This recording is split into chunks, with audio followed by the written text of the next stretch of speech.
CC, yesterday when this news broke, you talked a lot about Urban Meyer, the man, your friend, the coach. Today I want to ask you from Ohio State's perspective, where does his retirement leave the university? Where does it leave the Buckeyes? I think we're in good shape. We covered NFL, and we covered very so hard.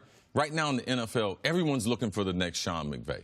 And Ohio State, Gene Smith, Urban Meyer, they feel like they got the Sean McVay that they wanted. Not only from an offensive standpoint, but with energy and creation of offensive, explosive football. Like defensive football, it will always be a part of the game. It's significant. But if you can't play offensive football, if you can't throw the ball, if you can't come up with creative things based on your fan base and based on the kids, what do the kids want to do?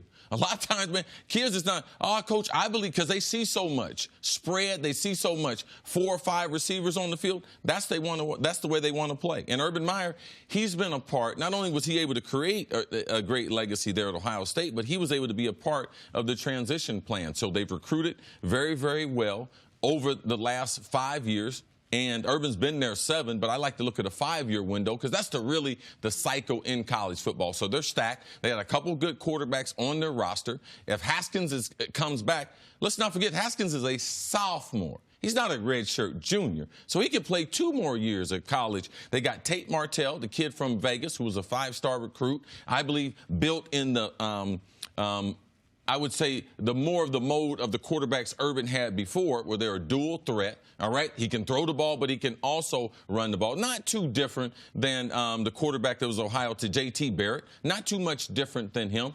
Skill-wise, man, they got stacked. They got a 5-star recruit coming from Austin, Texas. I know everyone's out there trying to visit him today, but he reaffirmed his commitment yesterday. They got another. He softened up. Yeah. Oh, yeah. Nick Saban is on the trail. Yeah. He's going to visit the kid that we have, Jordan Battle at St. Thomas Aquinas. He's a 4-star safety. Nick Saban's got a home visit today, so people are trying to get Urban's recruit. Yep. But man, it's stacked at Ohio State. They got good players, and people tend to forget. Urban did take over a team that the program for that 1 year was not in good shape. But Jim Tressel was 56-9 his last 5 years at Ohio State. So they have been winning.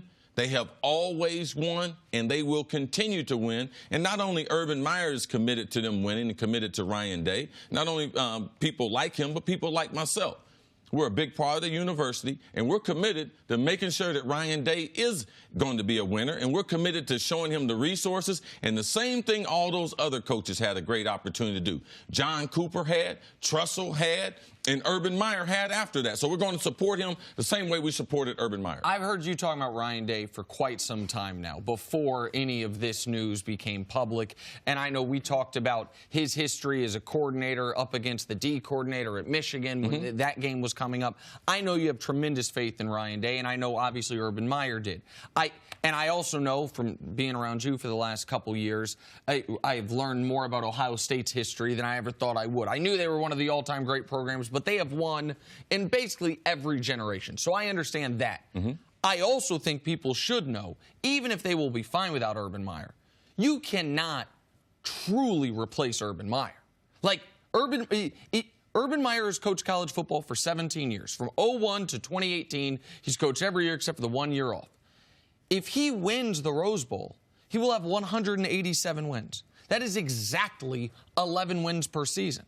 That's despite having 4 years where he coached at Bowling Green and Utah when there was only 11 games in a regular season. Since he's been at big-time programs at Florida and Ohio State, he has 3 national championships. All elsewhere on his resume are 2 undefeated seasons without a national championship when he wasn't eligible, literally, his first year at Ohio State, and figuratively, his last year at Utah. Like, he is right behind Nick Saban as the unquestioned second greatest coach of this era of college football that dates back to basically when Cris was playing. And so that is who is walking out the door. It doesn't mean Ohio State's going to crumble. It's not a situation where if Boise loses Chris Peterson and they have to totally rebuild things. Well, it's not that, of course, but they are losing a Mount Rushmore coach of the modern era. And if it wasn't for his health, in the last year or so, Urban and I have talked about future, like what he wanted to do, and he talked about potentially coaching like 3 to 5 years. And this was last year. And it's nice to be able to talk about it now because now he's out of the game and everything. I can give away a lot of trade secrets and stuff. Urban, his social security number is 128. Yes, he likes ice cream. He likes warm bubble baths. But the thing about Urban was he really thought over the next 3 to 5 years, he was going to get in the college playoff at least twice. He thought he was going to have the ability to win a couple national championships. So that thought process will still be in place. Yeah, you can go over the records, what they've done the last 20 years, but I believe it's a special time at Ohio State. Man, we don't have any facility problems. Man, our schedule's set up nice. Gene Smith and the coach are moving forward in the same direction. And when you have quarterbacks, you know you're going to have big people. You're in the Midwest. We always have good offense and defensive linemen. So Ryan Day has set himself up that as Lincoln Riley, because they studied the Oklahoma model, Bob Stoops, and handing it over to Lincoln Riley. So that's what are they in the college playoff? Yes. Oh, okay, with the new coach? Right. Oh, okay. After Bob Stoops takes them to the playoff, he leaves Lincoln Riley's there. So what Urban did, and in positioning this guy, it's one of the special transitions that you're going to be able to see in college football. Very, very rare to see. You saw the athletic director yesterday. Guy asked him,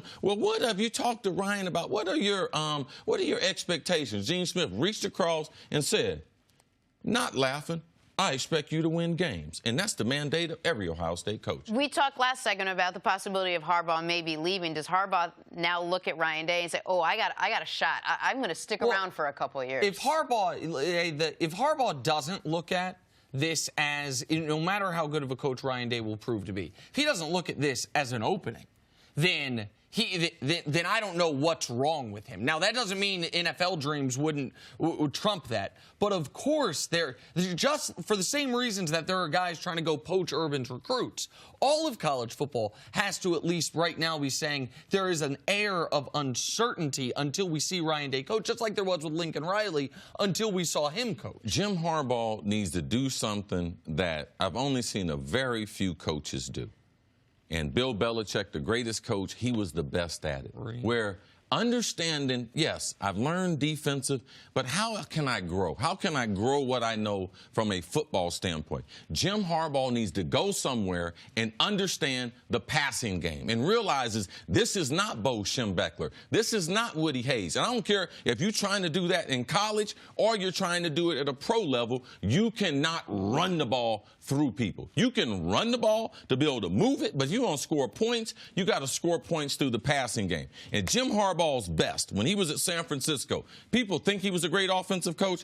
They peaked from a passing game standpoint at 23rd. That was the best. Last year, his 4th year at Michigan, he peaked at 53rd ranked of 122 teams NCAA Division I. So, hey, Jim, man, you need to make some changes, and it happens with your passing game. It's not running game. No, the game is about throwing it, advancing the ball down the field through the air, and that's the part that Harbaugh has missed on. You're asking for a reinvention. And what is the hardest thing for rich, successful, grown men to do, see?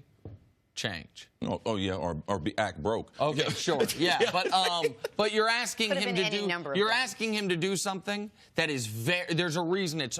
Other coach, Urban Meyer, if you look at his style, never had a 1,000-yard rusher. What, Bowling Green, Utah? No, they used to throw the ball sideways, run speed sweeps. What has he done the last three out of the last 4 years? He changed. And Belichick changed over this last decade from defense to offense focus. Nick Saban, what is he doing? He changed. But we are talking about 3, to use the phrase again, Mount Rushmore guys. And Harbaugh appears to be a tick beneath that. At least a tick. A tick or two. I mean, what does he want? A tick or two. Got to take a break. Thanks for watching. Subscribe here to get the latest from the show. Also, be sure to check out more of the best clips from First Things First, or go watch a few segments from our other shows on FS1.